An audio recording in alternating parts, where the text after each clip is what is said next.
इनमें से किसे भारत के ग्रैंड ओल्ड मैन के नाम से जाना जाता है? राइट ऑप्शन इसका ए हो जाएगा दादा भाई नौरोजी। ये पेड 2021 में फर्स्ट शिफ्ट में पूछा गया क्वेश्चन है। 2015-2016 में किसके नेतृत्व में दो होम रूल लीग शुरू हुई थी? इसका राइट ऑप्शन एनी बेसेंट और लोकमान्य तिलक। ये 2021 में पूछा गया क्वेश्चन है। इनमें से सही का मिलान करें तो सही क्या हो जाए? ब्रह्म समाज की स्थापना किसने की? राजा राममोहन राय ने की थी। रामकृष्ण परमहंस की स्वामी विवेकानंद ने की थी। आर्य समाज की दयानंद सरस्वती ने की थी। और सत्यशोधक समाज की ज्योतिबा राव फुले ने की थी। ये इसके राइट मिलान है। तीसरा का राइट ऑप्शन क्या सी हो जाएगा? 32125 हो जाएगा। करो या मरो का नारा किसने दिया था? करो या मरो का नारा किसने दिया था? कमेंट बॉक्स में आंसर देते रहिए। डी महात्मा गांधी ने दिया था। 2021 में पूछा गया। राष्ट्रीय कांग्रेस के अध्यक्ष पद से इस्तीफा दिया तो इस पद का प्रस्ताव किसे दिया गया था? इसका राइट ऑप्शन क्या हो जाएगा? राइट ऑप्शन सी हो जाएगा doctor Rajendra Prasad. Simon commission किस वर्ष भारत में प्रथम बार आया था? किस वर्ष प्रथम बार भारत में आया था? कमेंट बॉक्स में आंसर लिखिए, फटाफट लिखिए, फटाफट लिखिए, फटाफट लिखिए। 1926 में आया था। 1926 में आया था। भारतीय राष्ट्रीय कांग्रेस द्वारा किस अधिवेशन में ऐतिहासिक पूर्ण स्वराज पूर्ण स्वतंत्रता का प्रस्ताव पारित किया गया था? कमेंट बॉक्स में आंसर लिखिए। राइट ऑप्शन बी हो जाएगा लाहौर। ये 2021 में शिफ्ट सेकंड का क्वेश्चन है। नेक्स्ट क्वेश्चन देखते हैं। 8 क्वेश्चन नंबर 8 देखते हैं। इसका सही मिलान करना है। इंडियन नेशनल पार्टी, इसका राइट ऑप्शन क्या हो जाएगा? राइट ऑप्शन क्या हो जाएगा? सुभाष चंद्र बोस ने किसकी स्थापना की थी? इंडियन नेशनल आर्मी की। और होम रूल लीग की स्थापना किसने की थी? एनी बेसेंट ने की थी। और गदर पार्टी की स्थापना किसने की थी? लाला हरदयाल सिंह। मित्र मेला वीडी सावरकर। तो राइट ऑप्शन हमारा सी हो जाएगा। क्या 2134 हो जाएगा?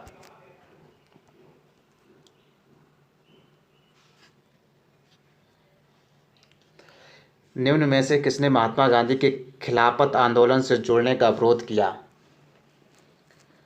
खिलाफत आंदोलन से जुड़ने का महात्मा गांधी जी का किसने विरोध किया? खान अब्दुल गफ्फार खान, फजल हुक, मोहम्मद अली जिन्ना, अबुल कलाम आज़ाद। इसका राइट ऑप्शन क्या हो जाएगा? अबुल कलाम आज़ाद। इनमें से कौन सा क्रांतिकारी संगठन काकोरी षड्यंत्र केस में शामिल था? कौन सा संगठन पूछा गया है? गदर पार्टी। इसका राइट ऑप्शन क्या हो जाएगा? गदर पार्टी। नमस्कार दोस्तों, स्टूडेंट्स में आपका बहुत बहुत स्वागत है। मैं इस वीडियो में पेट एग्जाम 2023 के लिए भारतीय राष्ट्रीय आंदोलन को डिस्कस करने जा रहे हैं। स्वाधीनता आंदोलन के प्रारंभिक वर्ष। भारतीय राष्ट्रीय कांग्रेस की स्थापना 1885 ईस्वी में ए.ओ. हुम द्वारा की गई थी। इसका पहला अधिवेशन 28 दिसंबर 1885 को बम्बई स्थित गोकुलदास तेजपाल संस्कृत विद्यालय में आयोजित किया गया था। बहुत ही ज़्यादा ये डेट याद रखना है। और कहाँ पर? गोकुलदास तेजपुर संस्कृत महाविद्यालय में आयोजित हुई थी। इसमें कुल 72 मेंबर्स ने भाग लिया था। भारतीय राष्ट्रीय कांग्रेस की जब स्थापना हो रही थी 1885 में, तब इसमें कितने 72 मेंबर्स ने भाग लिया था। अब देख लेते हैं प्रमुख नारे, कथन, वचन तथा संबंधित महापुरुष। Is lives if India dies, Jawaharlal Nehru. इंकलाब जिंदाबाद, भगत सिंह। नोट, इंकलाब शब्द का सर्वप्रथम प्रयोग मोहम्मद इकबाल ने किया था। वेदों की ओर लौटो, वेदों की ओर लौटो, दयानंद सरस्वती ने दिया था नारा। स्वराज हमारा जन्म सिद्ध अधिकार है, बाल गंगाधर तिलक ने दिया था। बाल गंगाधर तिलक ने दिया था। सारे जहां से अच्छा हिंदुस्तान हमारा, मोहम्मद इकबाल, दिल्ली चलो, जय हिंद, सुभाष चंद्र बोस, पूर्ण स्वराज, जवाहरलाल नेहरू ने, विजय विश्व तिरंगा प्यारा, श्यामलाल गुप्ता ने, तुम मुझे खून दो मैं तुम्हें आज़ादी दूंगा, सुभाष चंद्र बोस ने कहा था। साइमन कमीशन वापस जाओ, लाला लाजपत राय, सरफरोशी की तमन्ना अब हमारे दिल में है, राम प्रसाद बिस्मिल्लाह।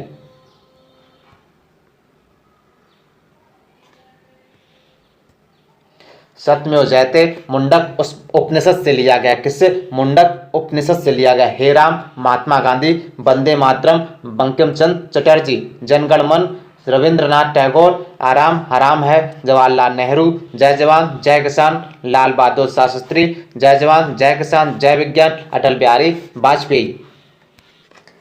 भारतीय राष्ट्रीय कांग्रेस के पहले अधिवेशन की अध्यक्षता व्योम चंद बनर्जी WC बनर्जी ने की थी। इसके पहले महासचिव स्वयं A.O. हुम थे। बहुत ही इम्पोर्टेंट कि राष्ट्रीय कांग्रेस के पहले अधिवेशन की अध्यक्षता व्योम चंद बनर्जी ने की थी, याद रखना है। भारतीय राष्ट्रीय कांग्रेस की स्थापना 1885 के समय भारत का वायसराय लॉर्ड डफरिन था। कार्यकाल 1884-1888 याद रखेंगे। लॉर्ड डफरिन ने कांग्रेस का यह कहकर मजाक उड़ाया था कि यह सूक्ष्मदर्शी अल्पसंख्यकों की संस्था है। सूक्ष्मदर्शी अल्पसंख्यकों की संस्था है। डफरिन ने कांग्रेस का मजाक उड़ाया था।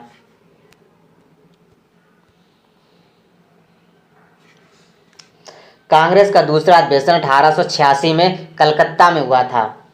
पहला अधिवेशन बॉम्बे। इसकी अध्यक्षता दादा भाई नौरोजी ने की थी। भारतीय राष्ट्रीय कांग्रेस के सर्वप्रथम मुस्लिम अध्यक्ष होने का गौरव बरुद्दीन तैयब जी को प्राप्त है। ये भारतीय राष्ट्रीय कांग्रेस के 27 से 30 दिसंबर 1887 को मद्रास में संपन्न हुए तीसरे अधिवेशन के अध्यक्ष पद के लिए चुने गए थे। दूसरा अधिवेशन 1886 में हुआ था और इसकी अध्यक्षता किसने? दादा भाई नौरोजी ने की थी। फर्स्ट किसने की थी? व्योम चंद्र बनर्जी ने की थी। और भारतीय मुस्लिम कांग्रेस के प्रथम अध्यक्ष होने का गौरव बदरुद्दीन तैयब को है। मुस्लिम अध्यक्ष कौन थे? बदरुद्दीन तैयब है। ये भारतीय राष्ट्रीय कांग्रेस का 28 से 30 दिसंबर 1887 मद्रास में संपन्न हुए तीसरे अधिवेशन के अध्यक्ष पद के लिए चुने गए थे। तीसरे अधिवेशन का अध्यक्षता किसने की? तीसरे अधिवेशन की अध्यक्षता बदरुद्दीन तैयब जी ने की थी। भारतीय राष्ट्रीय कांग्रेस का प्रथम निर्वाचित यूरोपीय अध्यक्ष जॉर्ज यूले था। कांग्रेस के लिए समर्थन प्राप्त करने के उद्देश्य जुलाई 1889 में लंदन में विलियम डिग्बी की अध्यक्षता में ब्रिटिश कमेटी ऑफ इंडिया की स्थापना की गई। भारतीय राष्ट्रीय कांग्रेस तथा मुस्लिम लीग दोनों ने वर्ष 1916 में लखनऊ में अधिवेशन किया।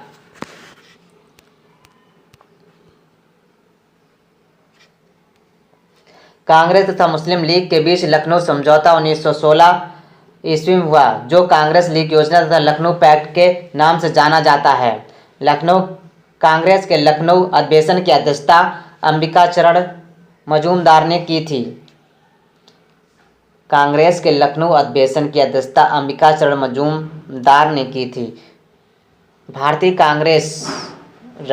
राष्ट्रीय कांग्रेस के लखनऊ अधिवेशन 1916 में बाल गंगाधर तिलक ने कहा था, स्वराज मेरा जन्मसिद्ध अधिकार है और मैं उसे लेकर रहूंगा।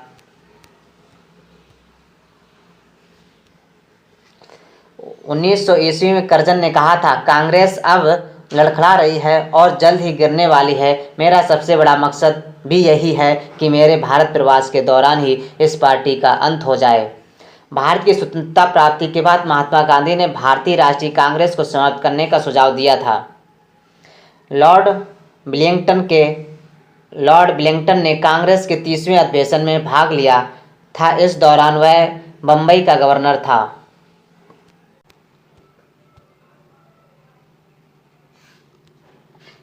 यह अधिवेशन मुंबई में वर्ष 1915 में आयोजित किया गया। महात्मा गांधी ने केवल एक बार वर्ष 1924 से बेलगांव अधिवेशन की अध्यक्षता की थी। सरोजिनी नायडू 1879 से 1949 प्रख्यात कवयित्री और राष्ट्रवादी नेत्री थी। वर्ष 1925 में कानपुर में हुए भारतीय राष्ट्रीय कांग्रेस के 40वें वार्षिक अधिवेशन में कांग्रेस की प्रथम भारतीय महिला अध्यक्ष बनी।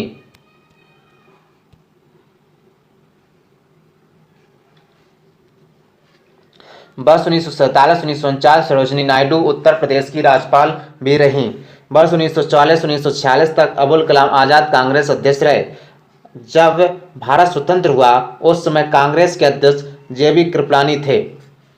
रविन्द्रनाथ टैगोर द्वारा मूल रूप से बांग्ला में रचित और संगीतबद्ध जनगण मन के हिंदी संस्करण को संविधान सभा ने भारत के राष्ट्रगान के रूप में 24 जनवरी 1950 को अपनाया था। 24 जनवरी 1950 डेट को याद रखेंगे।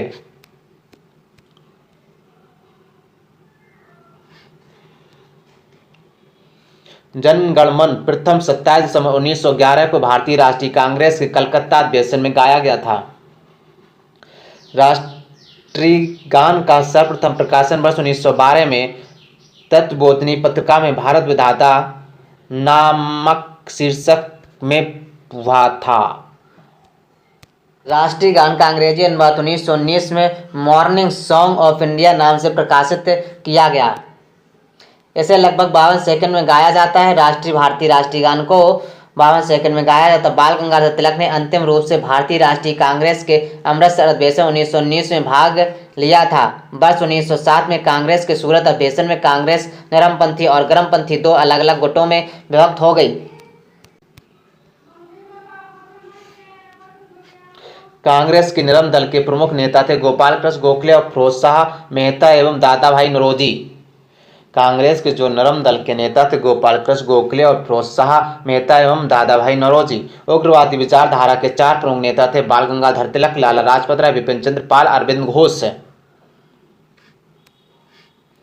तिलक ने कहा था, हमारा उद्देश्य आत्मनिर्भरता है, भिक्षावृत्ति नहीं। तिलक ने कहा था, बाल गंगाधर तिलक ने।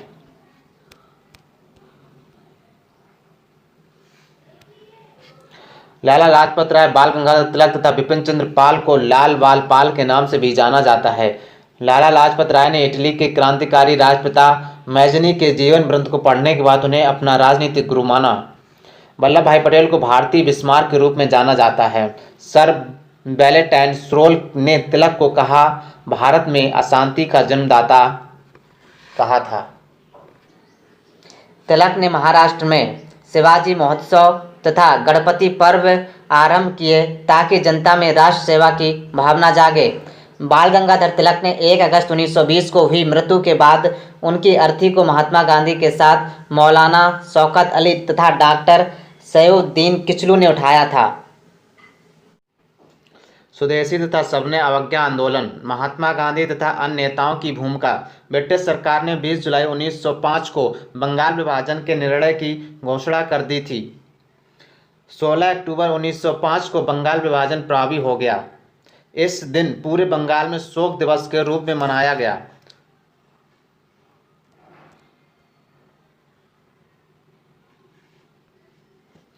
रविन्द्रनाथ टैगोर के सुझाव पर संपूर्ण बंगाल में इस दिन को राखी दिवस के रूप में मनाया गया। बंगाल का विभाजन लॉर्ड कर्जन 1899-1905 ईस्वी के काल में वर्ष 1905 में किया गया था। स्वदेशी आंदोलन के प्रारंभ का तत्कालिक कारण बंगाल विभाजन था।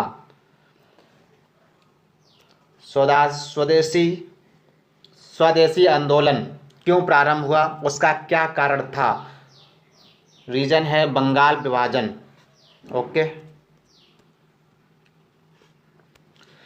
स्वदेशी आंदोलन के समय आंदोलन के प्रति जन समर्थन एकत्र करने के उद्देश्य से अश्विनी कुमार दत्त ने स्वदेश बांधव समिति की स्थापना की थी।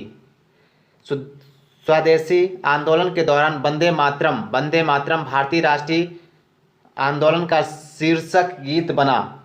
वंदे मातरम भारतीय राष्ट्रीय आंदोलन का शीर्षक गीत बना।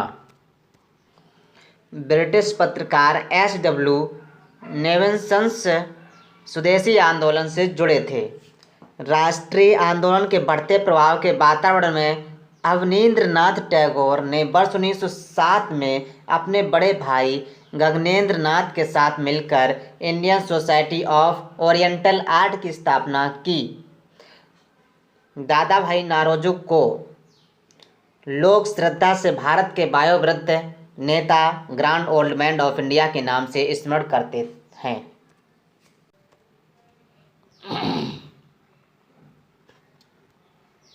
1892 ईस्वी में दादा भाई नौरोजी पहले भारतीय थे जो उदारवादी दल की ओर से फिंसबरी से ब्रिटिश संसद के सदस्य चुने गए। दादा भाई नौरोजी पहले भारतीय थे जो एल्फिंस्टन कॉलेज बम्बई में गणित एवं भौतिकी के प्रोफेसर नियुक्त हुए थे। दादा भाई नौरोजी ने एक गुजराती पत्रिका रफ्त गोपतार की शुरुआत 1891 ईस्वी में की थी।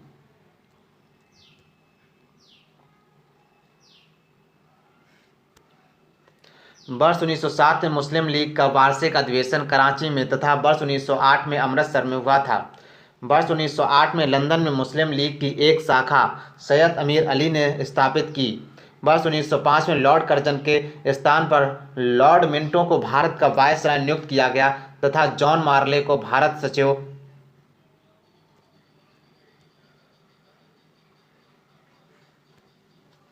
भारतीय परिषद अधिनियम 1919 लॉर्ड मार्ले मिंटो सुधार क्या है? सबसे बड़ा दोष सांप्रदायिक प्रतिनिधित्व प्रणाली के तहत मुसलमानों के पृथक निर्वाचन मंडल की व्यवस्था करना था। गांधी ने कहा था, मार्ले मिंटो सुधार 1919 के इंडियन काउंसिल एक्ट ने हमारा सर्वनाश कर दिया। वर्ष 1916 से 1922 तक का काल इंडियन नेशनल कांग्रेस और मुस्लिम लीग के बीच मैत्रिक का काल कहा था।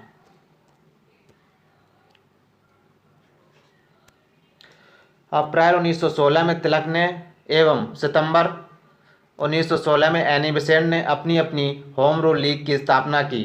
बेसेंट ने कॉमनवेल्थ और न्यू इंडिया तथा तिलक ने मराठा और केसरी के माध्यम से अपनी लीग का प्रचार किया। तिलक द्वारा स्थापित होम रूल लीग के प्रथम अध्यक्ष जोसेफ बैप्टिस्टा तथा सचिव N.C. केलकर थे।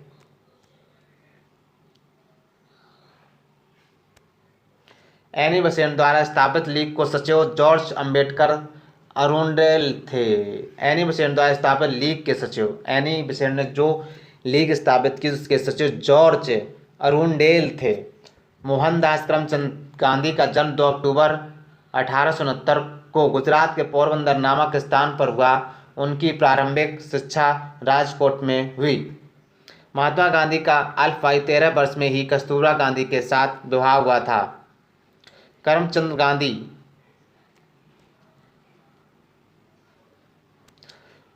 गांधी पोरबंदर, बीकानेर एवं राज्यों के दीवान थे। ये गांधी के पिता थे। इनका उपनाम कावा गांधी था। गांधी ने दक्षिण अफ्रीका में 1894 में नटाल इंडिया कांग्रेस की स्थापना की थी। अपने सहयोगियों का सहायता से गांधी ने टॉलस्टॉय फॉर्म की स्थापना की और वहीं रहने लगे। महात्मा गांधी ने फीनिक्स, डरबन, दक्षिण अफ्रीका में वर्ष 1904 में एक आश्रम स्थापित किया। सत्य तथा अहिंसा गांधी के रामराज के युगल सिद्धांत थे। गांधी ने लुई फिशर से स्वयं कहा, मैं सच्चा समाजवादी हूं, मेरे समाजवाद का अर्थ सर्वोदय।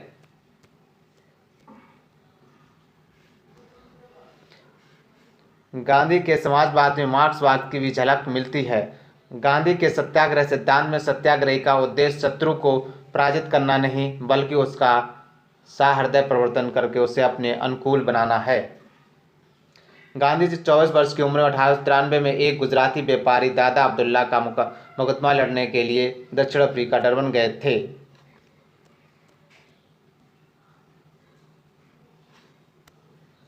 महात्मा गांधी ने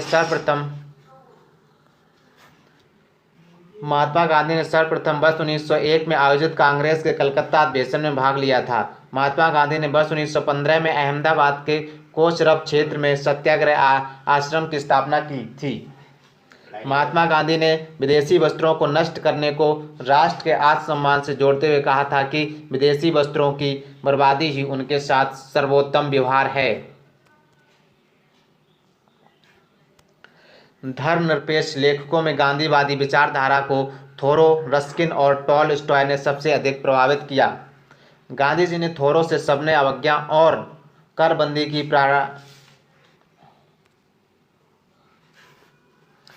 गांधी जी ने थोरो से समन्वय और करबंदी की प्रेरणा पाई। गांधी जी ने जाति विहीन अछूतों की दशा में सुधार करने के लिए कठोर संघर्ष किया। गांधी जी कहते थे कि हरिजन सेवा मेरा जीवन श्वास है, इसलिए इसके बिना मैं एक क्षण भी जिंदा नहीं रह सकता। वर्ष 1917 और 1918 के आरंभ में गांधी जी ने 3 संघर्षों चंपारण आंदोलन बिहार, अहमदाबाद और खेड़ा दोनों गुजरात में हिस्सा लिया। चंपारण तथा खेड़ा आंदोलन किसानों का आंदोलन था, जबकि अहमदाबाद का आंदोलन औद्योगिक मजदूरों का आंदोलन था। एन.जी. रंगा ने महात्मा गांधी के चंपारण सत्याग्रह का विरोध किया था, जबकि रविन्द्रनाथ टैगोर ने चंपारण सत्याग्रह के दौरान ही उन्हें महात्मा की उपाधि दी थी। महात्मा गांधी को सर्वप्रथम राष्ट्रपिता सुभाष चंद्र बोस ने कहा था। नोआखाली काल में प्यारेलाल महात्मा गांधी के सचिव थे। उनकी बहन डॉक्टर सुशीला नैयर गांधी जी की व्यक्तिगत चिकित्सक थी। Charles Andrews Deenbandhu Andrews Saint Stephen College Delhi में प्राध्यापक थे।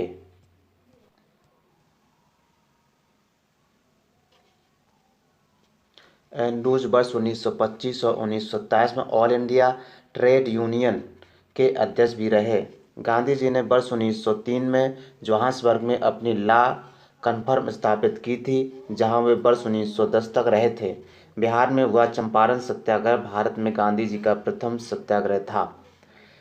फरवरी 1918 में इंद्र नारायण द्विवेदी, गौरीशंकर मिश्र और मदन मोहन मालवीय के प्रयासों से यूपी किसान सभा की स्थापना हुई। वर्ष 1920 में बाबा रामचंद्र के प्रयासों से प्रतापगढ़ में अवध किसान सभा का गठन हुआ। सहजानंद सरस्वती बिहार प्रांतीय किसान सभा के संस्थापक थे। वर्ष 1936 में लखनऊ में अखिल भारतीय किसान कांग्रेस की स्थापना हुई, जिसका नाम बाद में बदलकर अखिल भारतीय किसान सभा कर दिया गया। इसका अध्यक्ष स्वामी सहजानंद को तथा महासचिव एन.जी. रंगा को बनाया गया। सितंबर 1946 में बंगाल की प्रांतीय किसान सभा द्वारा तेभागा आंदोलन प्रारंभ किया गया। बी.पी. वाडिया के नेतृत्व में 1918 में स्थापित मद्रास मजदूर संघ भारत का प्रथम आधुनिक मजदूर संगठन था। अहमदाबाद टेक्सटाइल लेबर एसोसिएशन की स्थापना वर्ष 1918 में महात्मा गांधी ने की थी। भारत में trade union Congress Akhil Bharatiya trade union Congress की स्थापना एन.एम. जोशी द्वारा 31 अक्टूबर 1920 को भारत में trade union Akhil Bharatiya trade union Congress की स्थापना एन.एम. जोशी द्वारा 31 अक्टूबर 1920 को बम्बई में की गई। अखिल भारतीय ट्रेड यूनियन कांग्रेस के प्रथम अध्यक्ष लाला लाजपत राय थे तथा उपाध्यक्ष जोसेफ बैप्टिस्टा एवं महामंत्री दीवान चवनलाल बजाज थे। अखिल भारतीय ट्रेड यूनियन कांग्रेस का प्रथम विभाजन वर्ष 1929 में नागपुर अधिवेशन हुआ था। इस समय जवाहरलाल नेहरू इसके अध्यक्ष थे। कम्युनिस्ट इंटरनेशनल की स्थापना मार्च 1919 में व्लादिमीर इलियच लेनिन और रूसी पार्टी बोल्शेविक द्वारा की गई थी। ट्रेड यूनियन आंदोलन के क्रांतिकारी चरण का समय वर्ष 1926-1939 तक माना जाता है। वर्ष 1940 में रेडिकल डेमोक्रेटिक दल की स्थापना एम.एच. राय ने की थी। न्यायाधीश सिडनी रोलेट सुझावों पर मार्च 1919 में पाटिल विधेयक रोलेट एक्ट के नाम से जाना गया। रोलेट अधिनियम के द्वारा अंग्रेजी सरकार जिसको चाहे जब तक चाहे बिना मुकदमा चलाए जेल में बंद रख सकती थी। इसलिए इस कानून को बिना वकील, बिना अपील तथा बिना दलील का कानून कहा गया।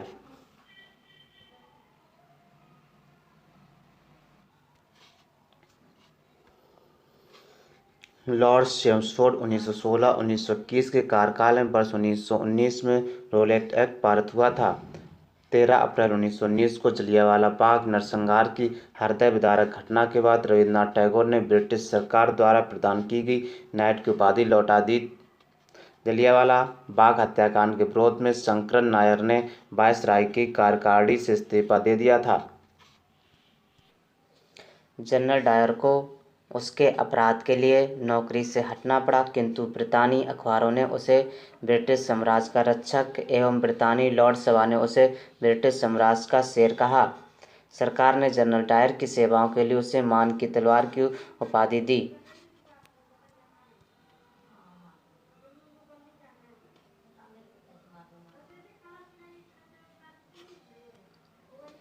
मार्च 1940 पंजाब के क्रांतिकारी नेता ऊधम सिंह ने जलियांवाला बाग के नरसंहार का बदला लेने के लिए इस हत्याकांड के समय पंजाब के गवर्नर रहे सर माइकल ओडायर की लंदन में हत्या कर दी थी, जिसके लिए उन्हें गिरफ्तार कर मृत्युदंड दे दिया गया।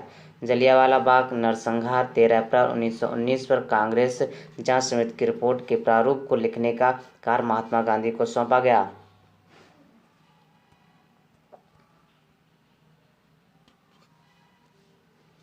जलियांवाला बाग नरसंहार को मॉन्टैगू ने निवारक हत्या की संज्ञा दी।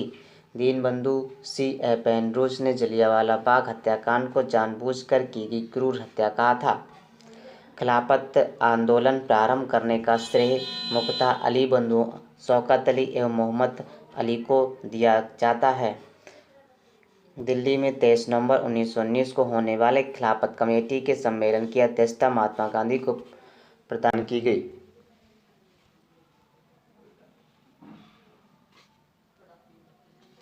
हकीम अजमल खान ने खिलाफत आंदोलन के दौरान हाजिक उल मुल्क की पदवी त्याग दी थी। मोहम्मद अली जिन्ना जब वे राष्ट्रवादी थे, खिलाफत आंदोलन को देश की स्वतंत्रता के आंदोलन से जोड़ने के विरोधी थे। सितंबर 1919 में अखिल भारतीय खिलाफत कमेटी का गठन किया गया। सितंबर 1920 में कलकत्ता में संपन्न भारतीय राष्ट्रीय कांग्रेस के विशेष अधिवेशन में महात्मा गांधी के असहयोग के प्रस्ताव को प्रस्तावित किया गया, जिसका C.R. दास ने विरोध किया था। नागपुर अधिवेशन दिसंबर 1920 में असहयोग प्रस्ताव C.R. दास ने ही प्रस्तावित किया था। गांधी जी द्वारा असहयोग आंदोलन 1 अगस्त 1920 को प्रारंभ किया गया था। असहयोग आंदोलन के दौरान ही मोतीलाल नेहरू, लाला लाजपत राय और सरदार वल्लभ भाई पटेल और जवाहरलाल नेहरू तथा राजेंद्र प्रसाद न्यायालय का बहिष्कार कर आंदोलन में कूद पड़े थे। गांधी जी ने असहयोग आंदोलन शुरू होने के 1 वर्ष के भीतर स्वराज प्राप्त करने का नारा दिया। जिस समय गांधी जी भारत आए 1915, उस समय प्रथम विश्व युद्ध चल रहा था। उन्होंने सरकार के युद्ध प्रयासों में मदद की, जिसके लिए सरकार ने उन्हें कैसर-ए-हिंद सम्मान से सम्मानित किया, जिसे उन्होंने असहयोग आंदोलन में वापस कर दिया।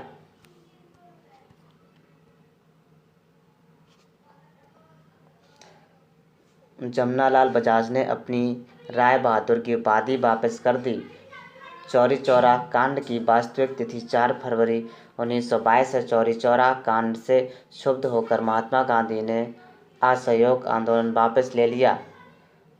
12 फरवरी 1922 को बारदोली में भी कांग्रेस की बैठक में आंदोलन को स्थगित करने का निर्णय लिया गया। असहयोग आंदोलन के दौरान रविन्द्रनाथ टैगोर ने विदेशी वस्त्रों को जलाए जाने को अविवेकी या निष्ठुर बर्बादी कहा था।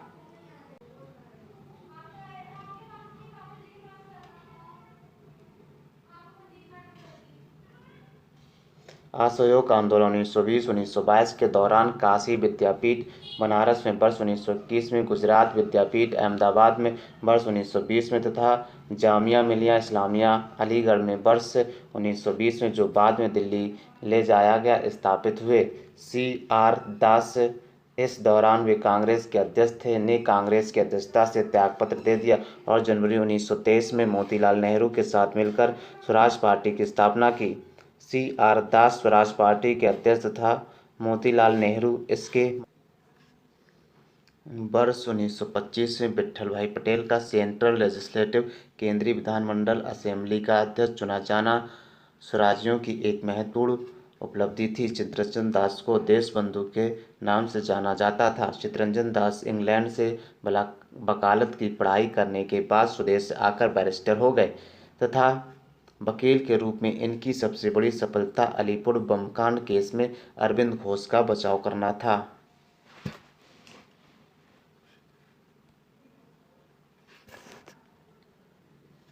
चित्तरंजन दास ने कहा था, स्वराज आम जनता के लिए होना चाहिए, केवल वर्गों के लिए नहीं। 16 दिसंबर 1922 को इंडिपेंडेंट पार्टी बनाने का निर्णय मदन मोहन मालवीय तथा मोतीलाल नेहरू ने लिया था।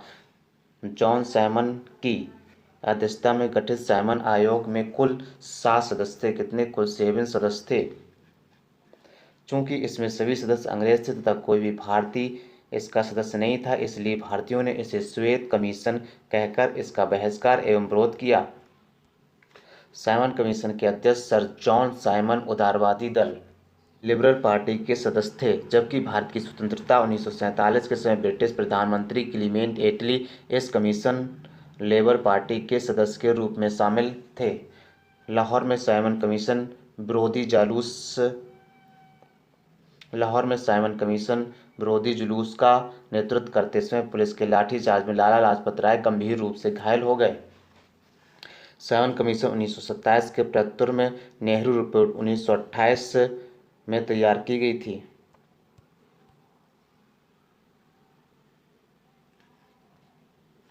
नेहरू रिपोर्ट 1928 में भारत के लिए पूर्ण स्वतंत्रता के स्थान डोमिनियल स्टेट अधिराज्य का दर्जा की बात की गई थी। वर्ष 1928 में इंडिपेंडेंस फॉर इंडिया लीग का गठन जवाहरलाल नेहरू तथा सुभाष चंद्र बोस ने मिलकर किया था। वर्ष 1921 में कांग्रेस के अहमदाबाद अधिवेशन के अध्यक्ष CR दास चुने गए थे, किंतु उनके जेल में होने के कारण हकीम अजमल खान ने इस अधिवेशन की अध्यक्षता की थी। कांग्रेस कार्य समिति द्वारा 2 जनवरी 1930 की अपनी बैठक में यह निर्णय लिया गया कि 26 जनवरी 1930 का दिन पूर्ण स्वराज दिवस के रूप में मनाया जाएगा तथा 26 जनवरी को प्रत्येक वर्ष पूर्ण स्वाधीनता दिवस के रूप में। महात्मा गांधी ने 22 मार्च 1930 को अपना प्रसिद्ध दांडी मार्च शुरू किया। महात्मा गांधी ने साबरमती आश्रम अहमदाबाद से 78 चुने साथियों के साथ सत्याग्रह के लिए कूच किया। 24 दिनों की लंबी यात्रा के बाद गांधी जी ने 6 अप्रैल 1930 को दांडी में सांकेतिक रूप से नमक कानून भंग किया और इस प्रकार नमक कानून तोड़कर उन्होंने औपचारिक रूप से सबने अवज्ञा आंदोलन का शुभारंभ किया। सुभाष चंद्र बोस ने गांधी जी के दांडी मार्च की तुलना नेपोलियन के एल्बा से पेरिस मार्च से की थी। तमिलनाडु में गांधीवादी नेता C राजगोपालाचारी ने त्रिचनापल्ली से वेदारण्यम तक की सबने अवज्ञा आंदोलन के दौरान धरसना नमक गोदाम पर कांग्रेस कार्यकर्ताओं के धावे से पूर्व महात्मा गांधी को 5 मई 1930 को गिरफ्तार कर हिरोदा जेल भेज दिया गया था। उनके स्थान पर अब्बास तैयबजी आंदोलन के नेता हुए। अब्बास तैयबजी की गिरफ्तारी के बाद श्रीमती सरोजिनी नायडू ने 21 मई 1930 को धरसना नमक गोदाम पर धावे का नेतृत्व किया था। इस लोमहर्षक घटना का विवरण अमेरिकी पत्रकार बेब मिलर ने प्रस्तुत किया है। उत्तर पश्चिमी सीमा प्रांत में खान अब्दुल गफ्फार खां के नेतृत्व में खुदाई खिदमतगार नामक स्वयंसेवक संगठन स्थापित किया गया था। इन्हें लाल कुर्ती रेड शर्ट के नाम से भी जाना जाता है। सबने अवज्ञा आंदोलन के दौरान पेशावर में गढ़वाल रेजिमेंट के सिपाहियों ने चंद्र सिंह गढ़वाली के नेतृत्व में निहत्थी भीड़ पर गोली चलाने से इनकार कर दिया था। सबने अवज्ञा आंदोलन के दौरान मणिपुर की जनजातियों ने भी सक्रिय भागीदारी दिखाई। यहाँ पर आंदोलन का नेतृत्व हैपो जदोनांग तथा उनके पश्चात नगा जनजाति की महिला गैडेनलियो ने किया। से जिया तरंग आंदोलन कहा जाता है। अक्टूबर 1934 में गांधी जी ने अपना पूरा समय हरिजनोत्थान में लगाने के लिए सक्रिय राजनीति से स्वयं को हटाने का निश्चय किया। सितंबर 1932 में गांधी ने हरिजन कल्याण हेतु अखिल भारतीय छुआछूत विरोधी लीग की स्थापना की तथा हरिजन नामक साप्ताहिक पत्र का प्रकाशन किया। गांधी इरविन समझौते के परिप्रेक्ष्य में सरोजिनी नायडू ने गांधी और इरविन को 2 महात्मा की संज्ञा दी थी। गांधी इरविन समझौता 5 मार्च 1931 को संपन्न हुआ। इरविन के जीवनीकार एलन कैंपबेल जॉनसन ने गांधी इरविन समझौते में महात्मा गांधी के लाभों को सांत्वना पुरस्कार कहा था। 10 जून तथा 24 जून 1930 को साइमन कमीशन की रिपोर्ट प्रकाशित हुई। राजनीतिक संगठनों ने कमीशन की सिफारिशों को अस्वीकार कर दिया। नवंबर 1930 में लंदन में प्रथम गोलमेज सम्मेलन बुलाया गया। इस सम्मेलन में 89 भारतीय प्रतिनिधियों ने भाग लिया, किंतु कांग्रेस ने इसमें भाग नहीं लिया। प्रथम गोलमेज सम्मेलन में एंग्लो इंडियन का प्रतिनिधित्व के.टी. पाल ने किया था। गोलमेज सम्मेलन का उद्घाटन ब्रिटिश सम्राट जॉर्ज पंचम ने किया तथा इसकी अध्यक्षता ब्रिटिश प्रधानमंत्री रैमजे मैकडोनाल्ड ने की थी। 7 सितंबर 1931 से 1 दिसंबर 1931 तक चले द्वितीय गोलमेज सम्मेलन में महात्मा गांधी ने कांग्रेस के एकमात्र प्रतिनिधि के रूप में हिस्सा लिया। इनके अलावा सरोजिनी नायडू तथा मदन मोहन मालवीय ने भी इस सम्मेलन में हिस्सा लिया। गांधी जी एस राजपूताना नामक जलपोत से लंदन पहुंचे तथा वे लंदन के किंग्सले हॉल में ठहरे थे। Doctor Bhimrao Ambedkar, B R. अम्बेडकर तीनों गोलमेज सम्मेलन में भाग लेने वाले। लंदन में तीसरा गोलमेज सम्मेलन 17 नवंबर 1932 से 14 दिसंबर 1932 तक चला। कांग्रेस ने इस सम्मेलन का बहिष्कार किया। गांधी इरविन समझौते दिल्ली समझौते को मंजूरी देने के लिए सरदार वल्लभ भाई पटेल की अध्यक्षता में 26 से 31 मार्च 1931 को कांग्रेस का कराची अधिवेशन हुआ। कराची अधिवेशन में पहली बार कांग्रेस ने मौलिक अधिकारों और राष्ट्रीय आर्थिक कार्यक्रमों से संबंधित प्रस्ताव पारित किया। कराची अधिवेशन की अध्यक्षता वल्लभ भाई पटेल ने की थी। कराची अधिवेशन में कुछ लोगों के विरोध करने पर गांधी जी ने कहा था, गांधी मर सकता है, गांधीवाद नहीं।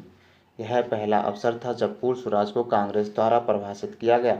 वर्ष 1931 में भारतीय राष्ट्रीय कांग्रेस के कराची अधिवेशन में पारित मूल अधिकारों तथा आर्थिक कार्यक्रम पर संकल्प पंडित जवाहरलाल नेहरू ने प्रारूपित किया था तथा M.N. राय ने इसमें सहयोगी की भूमिका निभाई थी।